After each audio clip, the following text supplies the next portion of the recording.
When I see a vintage recipe involving Bisquick, I gotta try it. And I saw this fun vintage ad for something called Easy Bisquick Lasagna squares. I'm sold. Let's make it. We need an 8x8 glass baking dish. In the bottom, I'm gonna need about a half a cup of cottage cheese and a quarter cup of Parmesan. I need to start by cooking up a pound of beef. To the cooked meat, I'm adding a teaspoon of oregano, half teaspoon of basil, and that small can of tomato paste. Mix that in there.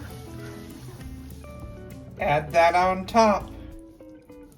I'm gonna now add on a half cup of mozzarella.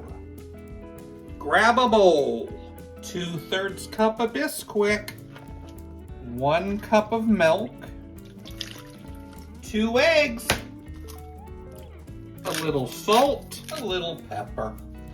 Let's whisk it until smooth and pour that batter on top. This is just like an impossible pie as well. I'm gonna bake this at 400 degrees for about 30 to 35 minutes. I brought it out. I'm gonna add another cup of cheese on top and then cook in an additional 5 to 10 minutes. All right, looks pretty good. Bisquick lasagna squares.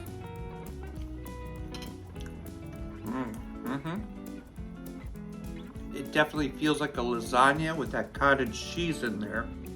I love all that mozzarella on top. Wow. But the overall flavor of the meat is kind of bland. I think it could use some more seasoning, maybe some garlic. But it is a tasty dish. I'll give it a 6.4. If you see a robbery happen at the Apple store, does that make you an eyewitness?